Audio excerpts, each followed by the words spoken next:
मन को शरीर के आगे समर्पित करने का बहुत कई मार्ग हैं। योगा, श्वास प्रक्रिया, तांत्रिक प्रक्रिया, ये सब जब आप करते हैं, इसमें से कोई भी एक जब आप करते हैं तो आपका मन अदृश्य हो जाता है आपके शरीर के आगे। ब्रह्मानंदम।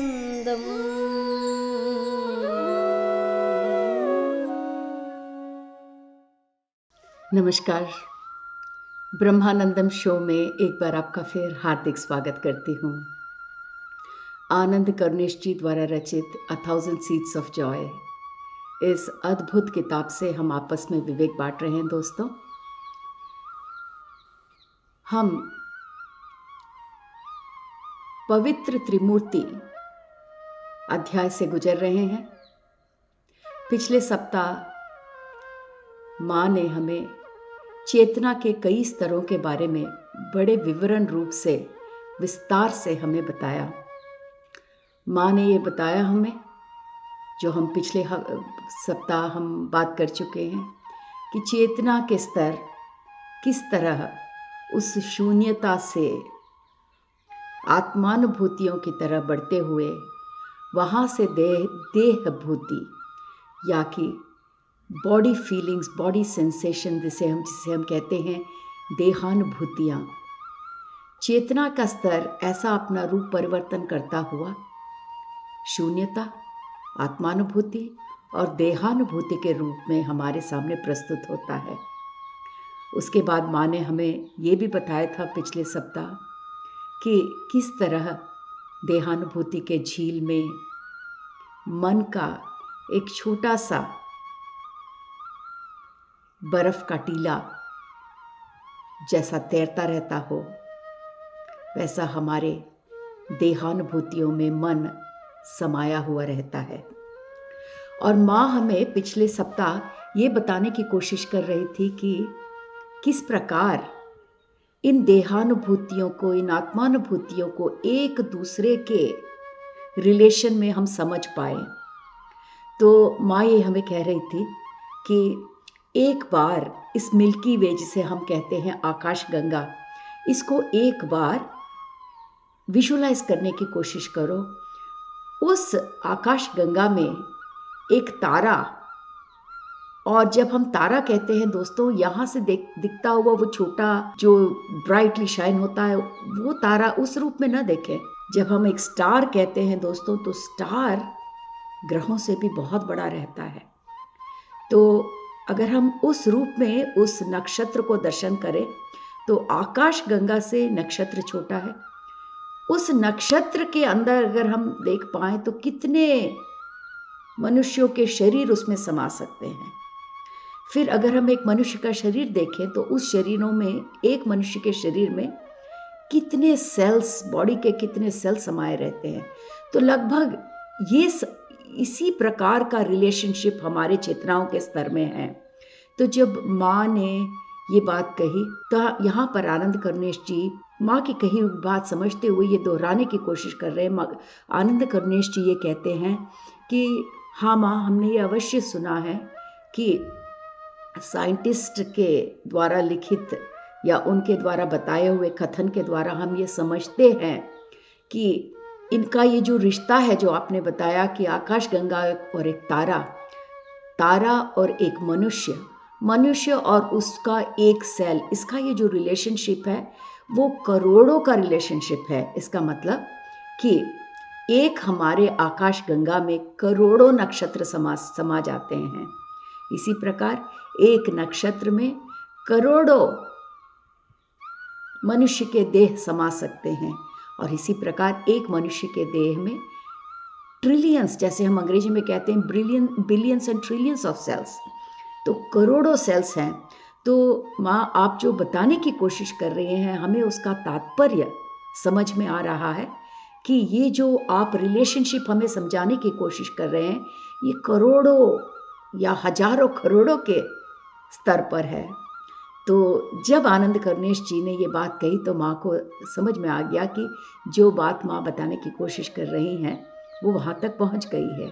तो अब माँ अपना उत्तर कंटिन्यू करते हुए आगे यह कहती है कि बेटा अब तुम जिस प्रकार इन रिलेशनशिप को, इस तारा और एक मनुष्य का देह और उसके अंदर के सेल के जो रिलेशनशिप को समझ गए हो, इसी प्रकार ऐसा ही रिलेशनशिप हमारे चेतनाओं के स्तर में भी है।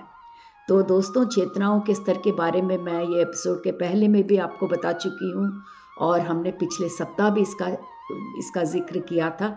तो ये जो चेतना के स्तर के बारे में हम बात कर रहे हैं, लेवल्स ऑफ कॉन्शियसनेस, तो ये कहाँ शुरू होता है दोस्तों? ये अनंत शून्यता से शुरू होता है।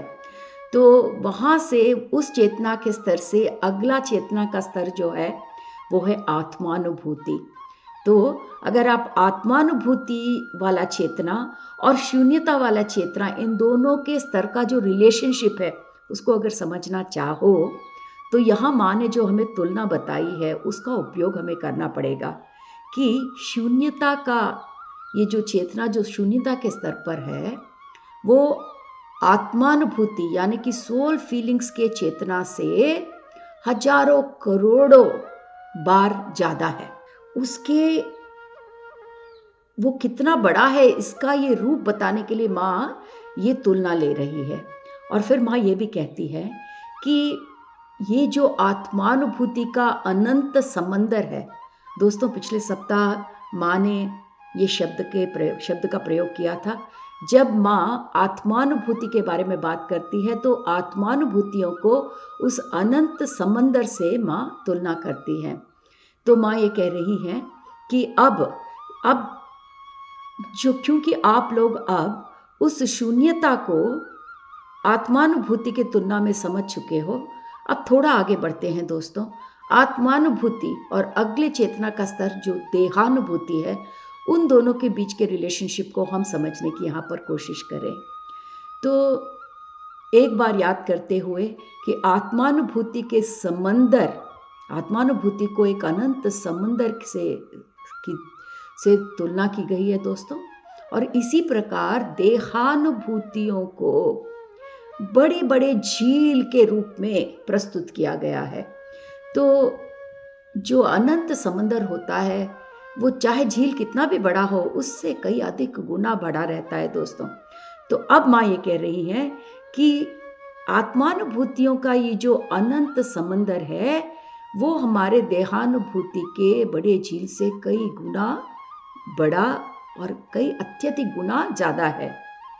फिर हमारे समझने के लिए माँ चेतना के स्तर से एक और स्तर नीचे आती है और ये कहती है कि हमारे ये जो देहानुभूति की ये बड़ी झील है, अब उसको, उसके अंदर समाये हुए मन को हम समझने की कोशिश करें तो माँ ये कहती है कि अगर हमारा देहानुभूति एक बड़ा झील है तो उसमें ये जो छोटा सा बर्फ का टीला, ये मन रूपी बर्फ का टीला जो तैर रहा है, वो तो उन दोनों की तुलना में अगर हम उसे देख पाए तो देहानुभूति उस मन के बर्फ के छोटे से टीले से अत्यधिक बड़ा है।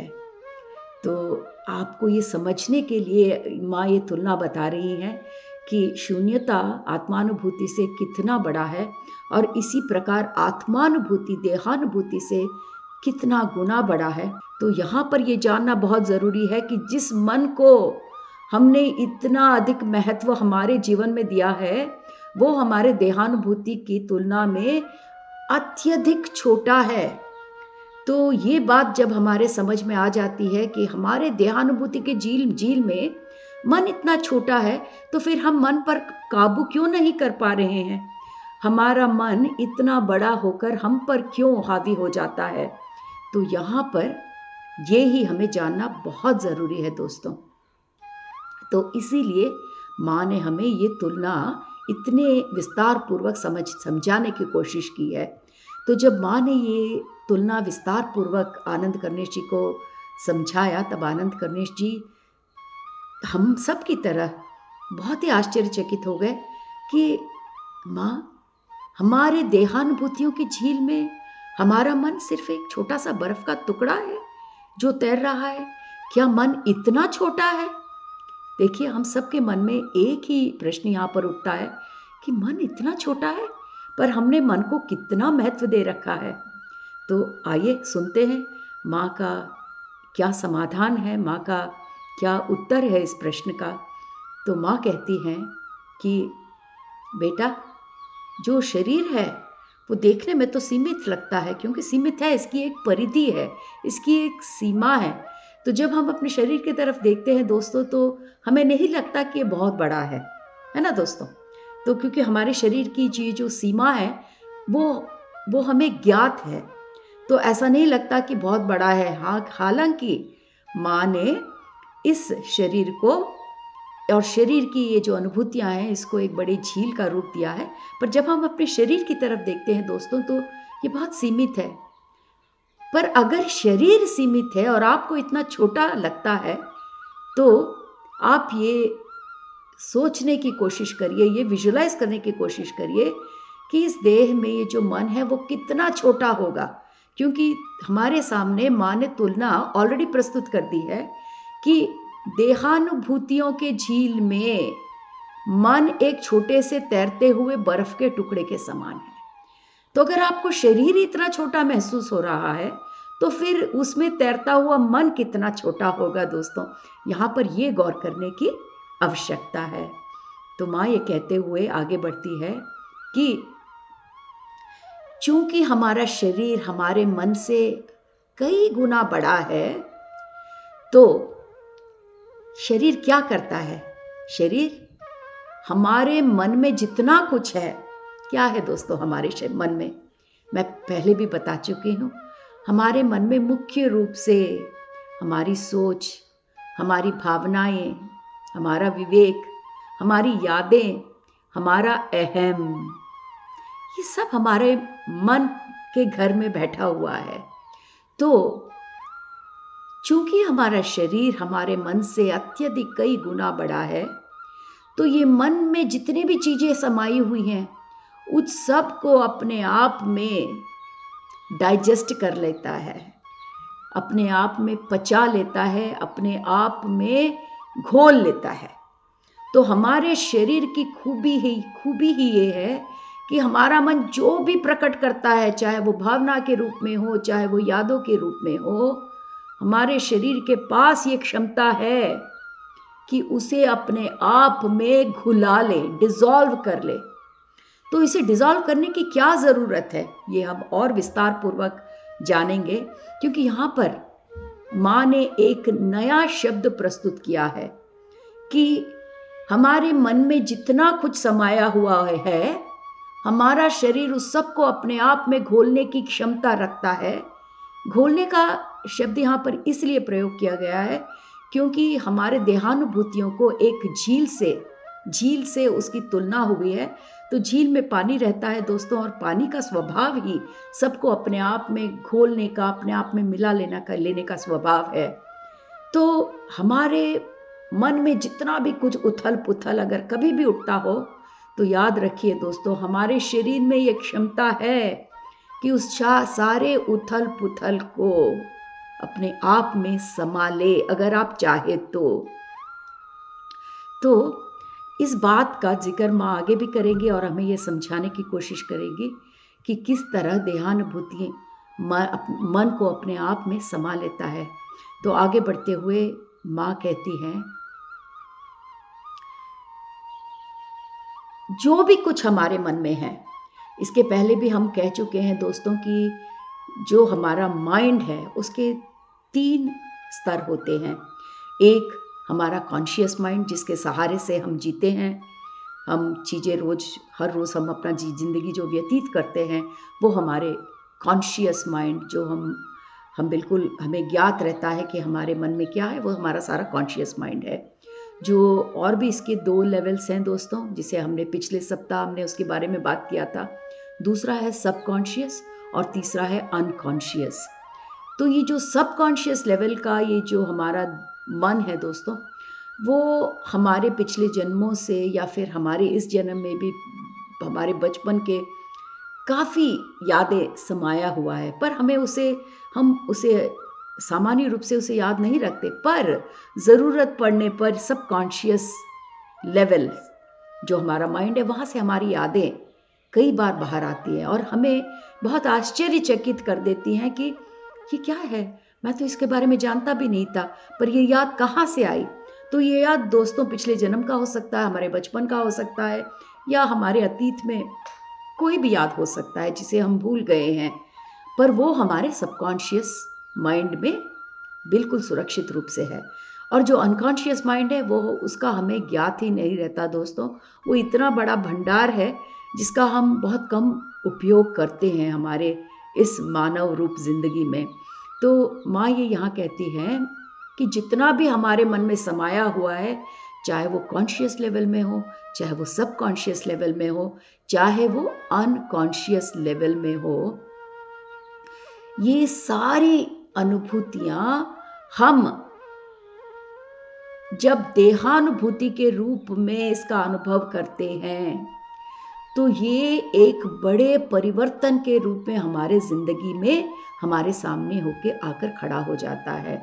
माँ का ये कहना है कि जो भी आपके मन में है, जब उनको आप देहानुभूतियों के रूप में उसको अनुभव करने लगते हो, तो आपके जीवन में बहुत ही बड़ा ट्रांसफॉर्मेशन के रूप में ये परिवर्तन आके खड़ा हो जाता है।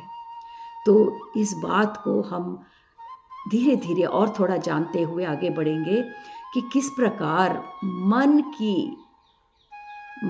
भावनाएं, मन के सोच, मन का अहम, मन की यादें, जितना भी कुछ मन में है, उसे हम देहानुभूति के झील में कैसे मिला सकते हैं।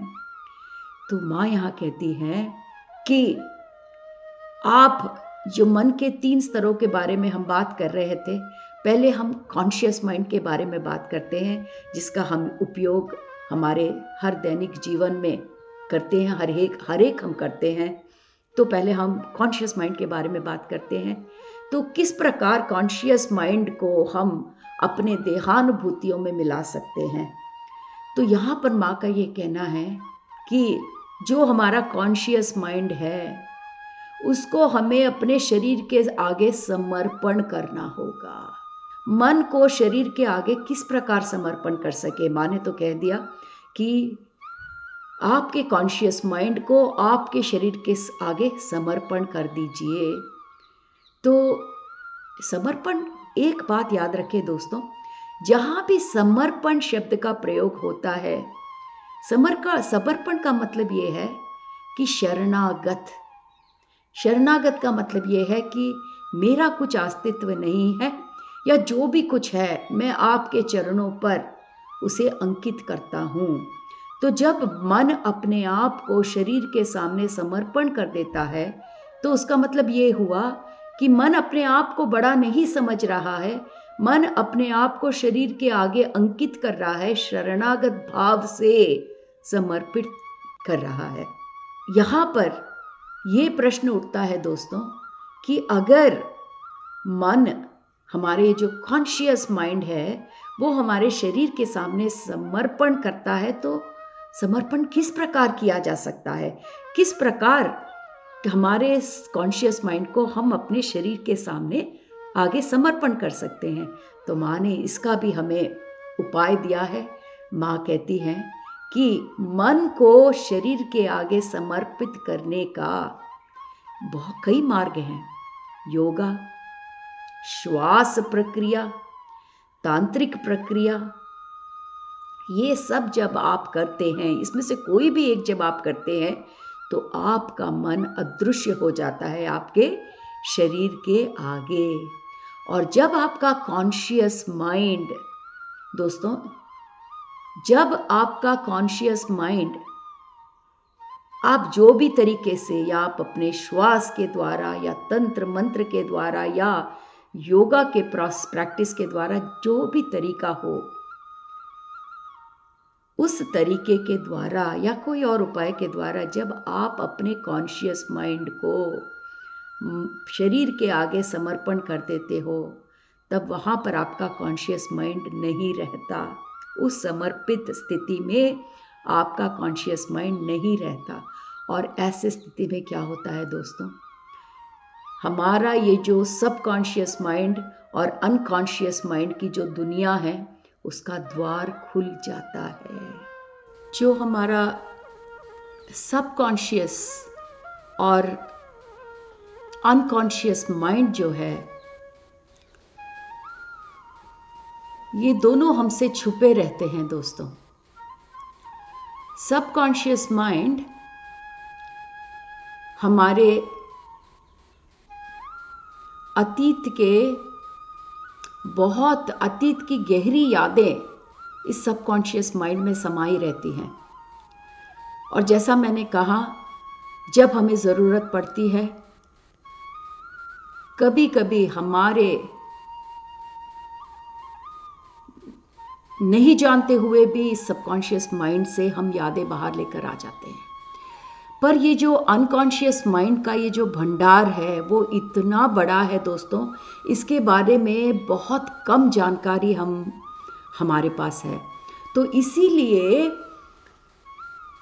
इसे हम झील के पानी के नीचे अंदर छुपा हुआ इस प्रकार का हम माने, उस वहाँ पर तुलना दी है कि झील के पानी के नीचे अगर कोई चीज़ छुपी है तो उसे झील के ऊपर से हम नहीं देख सकते। हमारा मन भी कुछ इसी प्रकार का है। तो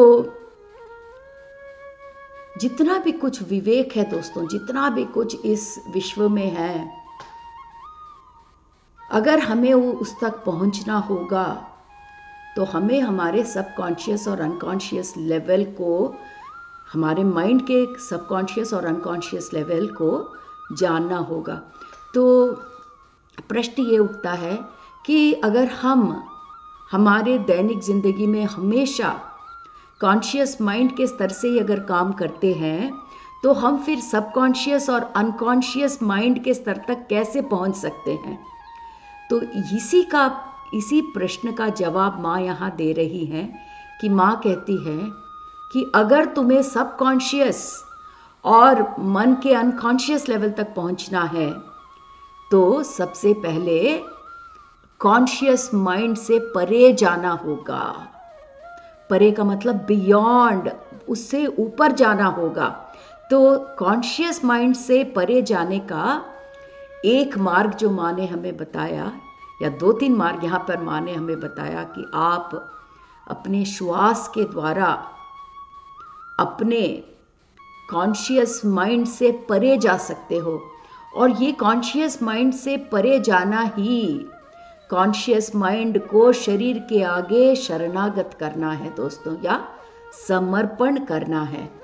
तो हम ये कॉन्शियस माइंड के ये छोटे से बर्फ के टुकड़े में इतना बिजी रहते हैं दोस्तों कि हम ये बिल्कुल भूल गए हैं कि मन के पास बहुत क्षमता है जिसका उपयोग हम नहीं कर पा रहे हैं।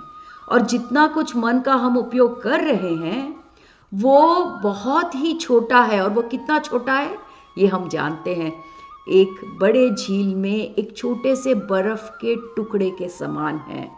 तो अगर ये छोटे से बर्फ के टुकड़े से हमें अगर और आगे बढ़ना होगा तो पहले इस छोटे से मन से परे जाना होगा।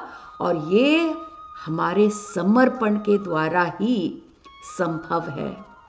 और दोस्तों, यहाँ पर एक बात हमें याद रखनी होगी कि हमारे मन में जो है वो सोच विचार है, भावनाएं हैं, यादें हैं, हमारा अहम है। और जब तक हमारा अहम कायम रहता है, हमारे लिए देह के आगे मन को समर्पण करना बहुत मुश्किल हो जाता है। जब तक हमारी सोचें कायम रहती हैं, देह के आगे हमारे मन को समर्पण करना बहुत ही मुश्किल काम हो जाता है। तो हमारे सोचों से परे जाने के लिए, हमारे भावनाओं से परे जाने के लिए, हमारे अहम से परे जाने के लिए हमारे पास जो एक सुगम मार्ग है वो है हमारा श्वास। और दोस्तों, हम सब आनापानसती ध्यान इतने दिनों से करते आ रहे हैं। हम सब जानते हैं कि आनापानसति ध्यान हमारे लिए कितना लाभदायक है। और आज हमें एक और विषय का ज्ञात होता है कि ये जो ध्यान का मार्ग है वो हमारे मन को शरीर के आगे समर्पण करने में बहुत सहायता करता है, और इसके द्वारा हम सबकॉन्शियस और अनकॉन्शियस मन की दुनिया में प्रवेश कर सकते हैं। तो दोस्तों, आज का एपिसोड हम यहाँ समाप्त करते हैं। फिर हम अगले एपिसोड में मिलेंगे। धन्यवाद।